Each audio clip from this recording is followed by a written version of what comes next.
Coming up on this Thursday edition of Newsline at Noon, U.S. President Barack Obama orders airstrikes in Syria as well as in Iraq in an expanded military campaign aimed at defeating Islamic State militants. The Korean government announces plans for a radical cigarette price hike as part of efforts to reduce the nation's high smoking rate. Plus, growth in mortgage loans in Korea triples after the government eased regulations on the housing market in early August, including a softening of lending requirements for mortgage loans. These stories and more on Newsline at Noon.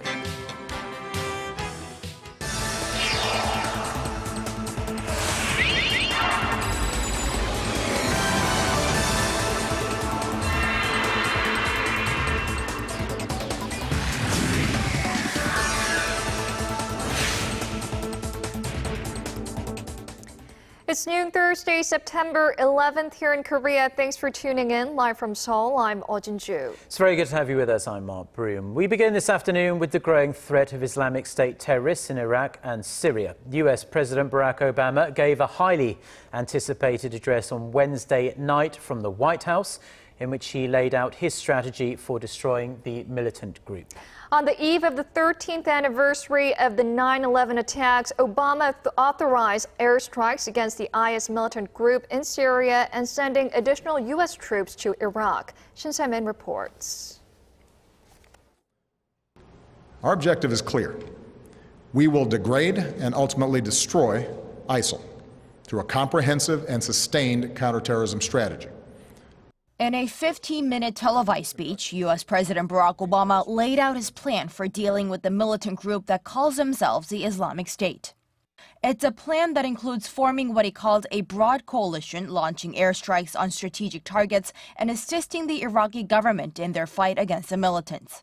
Obama was making the address to the American people, but also had a message for the Islamic State, also known as ISIL. We will hunt down terrorists who threaten our country wherever they are. That means I will not hesitate to take action against ISIL in Syria as well as Iraq. If you threaten America, you will find no safe haven. Achieving these goals will require support both domestically and internationally. President Obama called on the U.S. Congress to support his moves and approve the release of resources to train and equip local forces for their fight against the militants. Ahead of the speech on Wednesday, President Obama spoke to Saudi Arabian King Abdullah by phone regarding the threat. Early reports say Saudi Arabia has granted a U.S. request to host an anti-IS training program. Shin Se-min, Arirang News.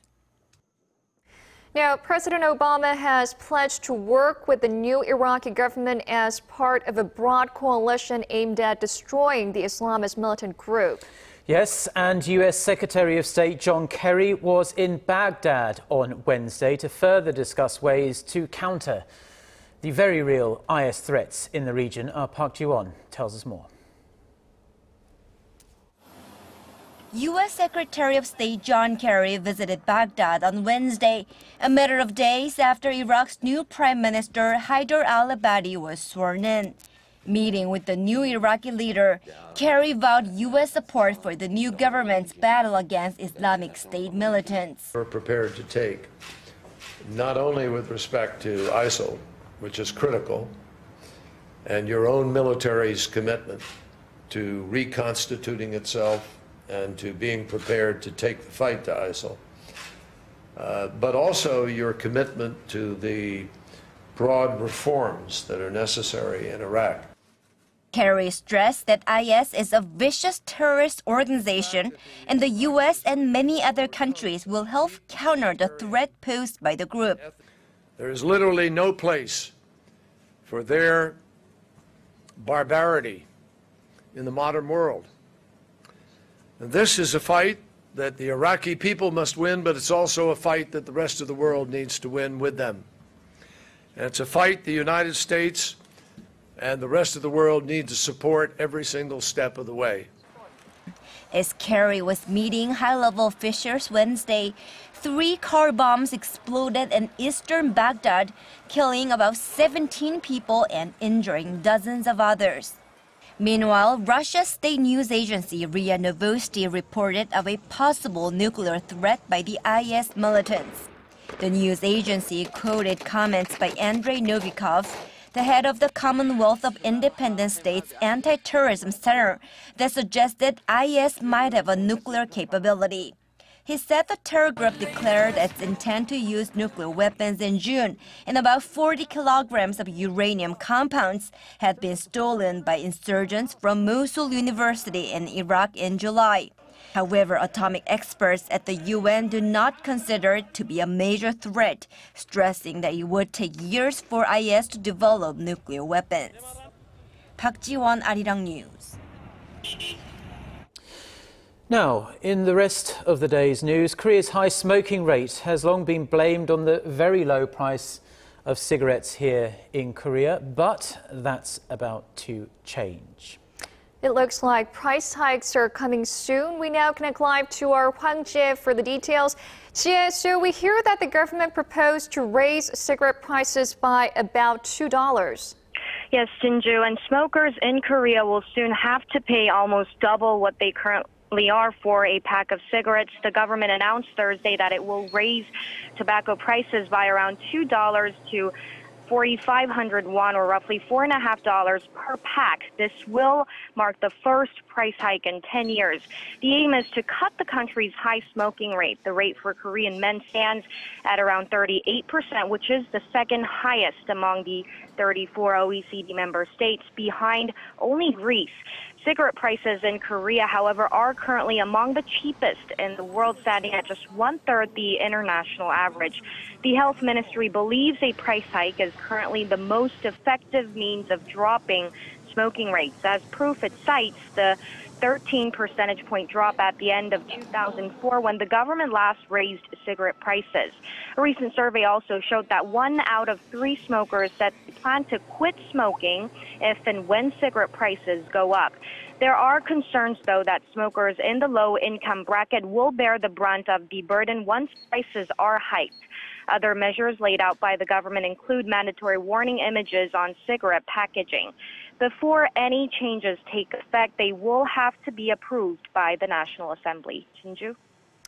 All right, thank you, Chia, for that report. We'll be having more details on the cigarette price hike later in our newscast. Now, moving on, it's been just over a month since the government eased regulations aimed at boosting Korea's listless housing market, but there's already growing concerns that the move will place a bigger burden on the domestic economy as the increase in household debt more than tripled last month. Kim Ji-an reports.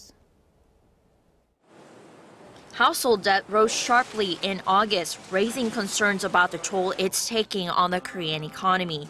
The housing mortgage loans jumped more than $4.5 billion in August from the previous month.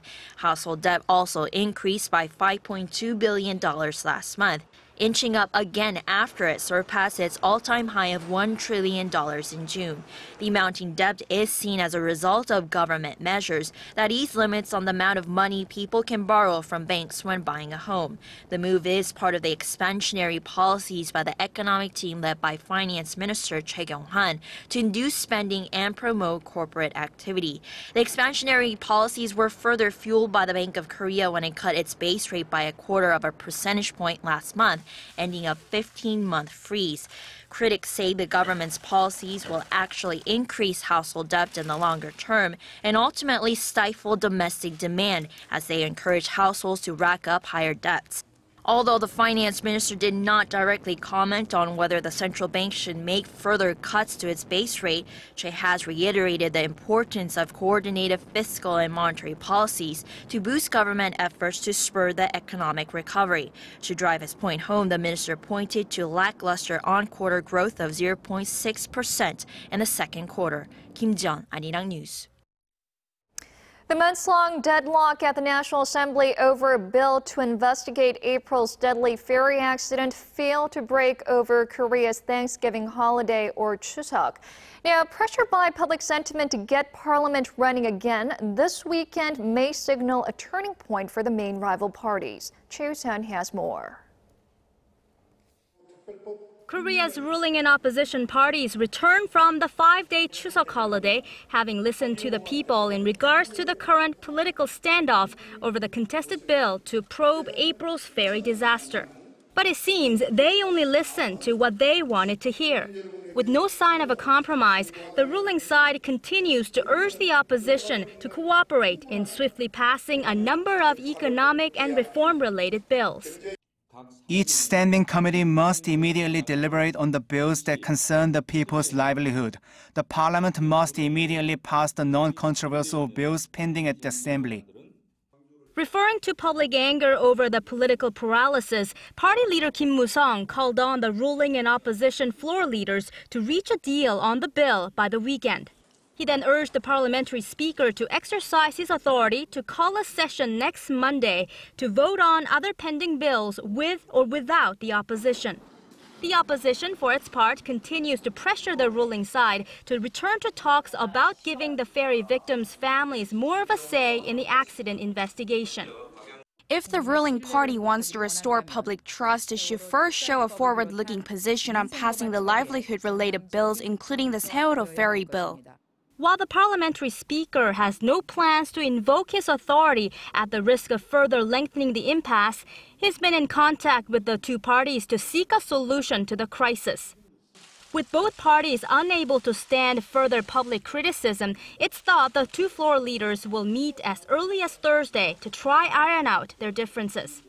Choi Yu-sun, Arirang News. Senior diplomats from Korea, China, and Japan will hold a trilateral meeting in Seoul on this Thursday for the first time in 10 months.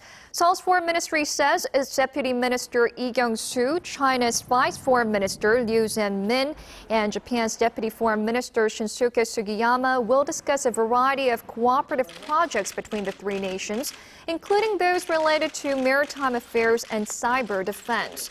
But what's drawing much attention to this one-day dialogue is because the talks are expected to include discussions on resuming an annual trilateral summit among the three leaders as well as foreign ministers that have been stalled for more than 2 years now. Last year's three-way summit was canceled due to soured relations over a range of territorial and historical disputes. South Korea's national security advisor will travel to the U.S. early next week to discuss bilateral security cooperation plans. All eyes are on how Kim Kwon-jin's meetings with American counterpart Susan Rice and other high-ranking officials will pan out, especially with North Korea's foreign minister due in the U.S. in the coming days. Our Son Jung-in reports. President Park's National Security Advisor Kim Kwon-jin will embark on a 3-day trip to the U.S. on Sunday in what will be his first trip to the country since he took up his new role in June. Sources say Kim is scheduled to meet his American counterpart Susan Rice and other security-related personnel to discuss a broad range of issues, including the Korea-U.S. alliance and the current diplomatic and security situation in Northeast Asia. In particular, the talks will likely center on Pyongyang's rapidly changing diplomatic stance following its decision to send its foreign minister Lee Soo-yong to a meeting of the UN General Assembly later this month. This will mark the first visit to the U.S. by a North Korean foreign minister in 15 years. During Kim's visit, the U.S. and South Korea will likely reaffirm their bilateral cooperation in dealing with the North's nuclear program and fine-tune details in strengthening security cooperation. Also, on military issues, attention is being drawn on how the talks will pan out regarding Washington's plan to deploy an advanced missile defense system called Terminal High Altitude Area Defense in South Korea. With the recent launch of a unification preparatory committee and Seoul's proposal of high-level inter-Korean talks, Kim may also seek some advice regarding exchanges and cooperation measures during the anticipated talks. Son Jung-in, Arirang News. The former chair of the UN Commission of Inquiry of Human Rights in North Korea is calling on the United Nations to submit North Korea's crimes against humanity to the International Criminal Court. Speaking at the UN headquarters in Geneva on Wednesday, Michael Kirby stressed it was time the UN General Assembly and the Security Council took action to punish those responsible in North Korea for such crimes. The UN Special Rapporteur on Human Rights in North Korea, Marzuki Darusman, also called for an international response to address the issue of Japanese abductees. These are nationals abducted by North Korea in the 1970s and 80s. Japan officially lists 19 nationals as abductees, but Tokyo suspects North Korea had a hand in many more disappearances. North Korea has reportedly agreed to take steps to protect the rights of its children. Citing the United Nations, the Voice of America reported on Thursday that North Korean ambassador to the UN, Ja Song-nam, signed the optional protocol of the UN Convention of the Rights of the Child last week in Geneva. The international treaty binds a country to protect children from crimes like sexual exploitation, human trafficking and violence. The optional protocol, however, still needs to undergo ratification in Pyongyang. Now, there's just over a week to go before the start of the Asian Games right here in Incheon in South Korea, and the North Korean delegates have already begun arriving in the south. 94 members touched down at Incheon International Airport this morning off an Air Goryeo flight, and this included North Korea's Olympic Committee chief, Jang Soo-myung, and its football and rowing teams. The remainder of the athletes and coaches will continue arriving over the next several days. The Asian Games in South Korea's western port city of Incheon kick off next Friday, September 19th.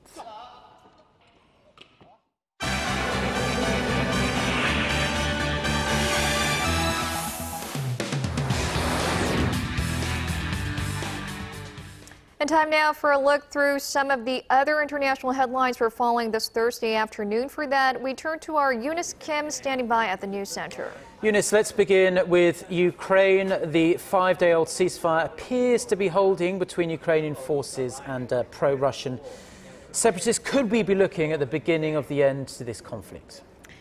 Well, Mark, certainly that is the hope. Kiev says there were about half a dozen violations of that truce as, quote, terrorists continue to provoke Ukrainian forces. They left at least 5 servicemen and 1 civilian dead. But despite this, both leaders of Ukraine and Russia, President Petro Poroshenko and Vladimir Putin, who had spoken via phone on Tuesday, are said to be generally satisfied with how the ceasefire is progressing. President Poroshenko also said intelligence he's received estimates about 70% of Russian troops have left Ukraine's borders. This despite Moscow's consistent denial that it sent any troops into Ukraine, contrary to what Western leaders believe. For rebel-held parts of eastern Ukraine, Poroshenko promised more autonomy and a related bill that could be proposed as early as next week. But he flat-out rejected full independence of the regions of Donetsk and Luhansk or a federalized eastern Ukraine favored by Russia. Meanwhile, President Vladimir Putin promised Russia will respond to military moves by NATO with new nuclear and conventional weapons as his military successfully test-fired an intercontinental ballistic missile from a nuclear submarine. Toxic chemicals, most likely chlorine, was systematically and repeatedly used as a weapon in attacks on villages in northern Syria.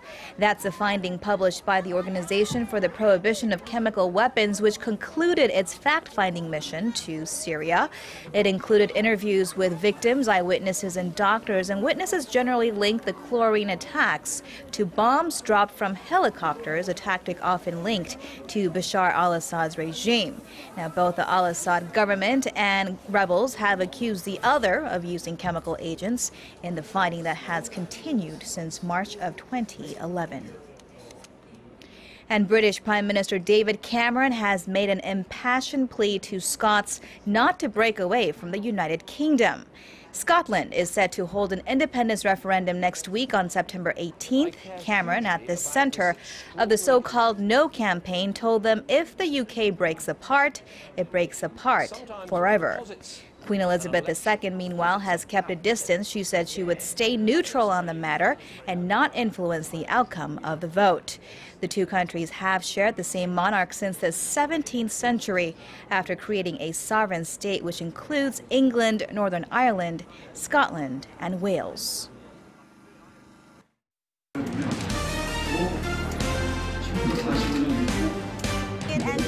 Stay up to date on the latest news out of Korea.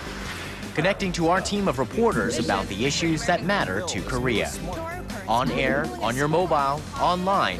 Find out more about Korea on Newsline at Noon with Mark Broome and Eoh Jin-joo.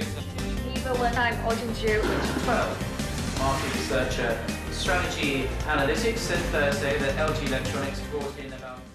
Exports of Korea's information and communications technology products continued their upward trend last month. The Trade Ministry says the total for August came in at $14.2 billion for a $7.5 billion surplus. Now, the rise was led by exports of handsets and semiconductor display panels, which continued their growth streak for the third consecutive month, but outbound shipments of digital televisions dropped. Total exports edged down 2% from the same month last year due to fewer working days this year. Now, instead of going through the hassle of buying a one-way transportation ticket or paying cash for every ride, millions of people in Korea are using a prepaid public transportation card, the T-Money card. The technology inside these cards is continuously evolving, as is its expansion abroad. Our Kwon-Soo-ah reports. More convenient, more compatible, more stylish, and more widely used. The Korea Smart Card Corporation's prepaid transportation card, known as the T-Money card, was first introduced for subway and bus payments in the capital Seoul in 2004. This year, the card has been made compatible with nearly all forms of public transportation across the country. The most convenient part of the T-Money card is its integration system. Whether you're traveling by subway, bus, or taxi, this one card can get you where you want to go. And not just in Korea. Other countries are scrambling to adopt the T-Money system. Korea Smart Card CEO Choi Dae-sung told Arirang News that T-Money America was established in New York last month. The company's first service abroad in Wellington, New Zealand, has been running since 2008. When cards are held against the T-Money card reader there, the settlement data is sent to Korea, and those results are transferred back to New Zealand. That's remote management service through cutting-edge technology. And the so-called cashless bus ticketing system was introduced in Malaysia in 2010. Southeast Asian countries have many concerns about their chaotic traffic conditions, and that's why they request consultations with our company, and we then participate in detailed mapping out of their systems. Choi added that the service will expand even further by the end of this year and that the company does not want to limit its services to transportation. In Korea, the card is also used in daily micropayments at more than 50,000 places of business, such as convenience stores. Kwon-Soo-ah, Arirang News. Now to some health news, and if you're a regular user of sleeping pills or sedatives, you are going to want to pay special attention to this next report, because a new study suggests that benzodiazepine, which is widely used in anxiety and insomnia medications, raises the risk of Alzheimer's disease. Researchers from France and Canada, analysing thousands of people over the age of 65 from Canada, found that those who had used the drugs had a roughly 50% greater chance of coming down with Alzheimer's than those who didn't. Although the study didn't provide an exact cause, the risk of dementia increased the longer people took these medications.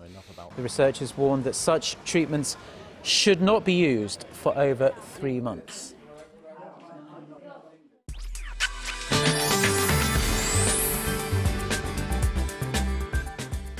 Good afternoon. A somewhat chilly morning is turning into a warm afternoon, with highs expected to rise into the upper 20s in many areas. And mostly sunny skies have been dominating the peninsula, but as we head into the midday, more clouds will be rolling in, which will drop our temperatures up bit lower compared to yesterday, so let's take a closer look. The afternoon high in Seoul and Gwangju will rise to 28, while Daegu and Busan should peak at 29 and 26 respectively. And for other regions, it looks like down on Jeju Island and Daejeon will see highs of 26 and 28, while Dokdo and Mount Keungang should top out at 24 and 16 later in the day. And the weather outlook for next 5 days here in Seoul is looking pleasant as well, under mostly to partly sunny skies, but the highs will start to drop to the mid-20s starting early next week, taking us one step closer to mid-autumn. And also be aware of a wide temperature difference and dress accordingly to avoid catching a cold. Well, that's all for Korea, and here's the international weather for viewers around the world.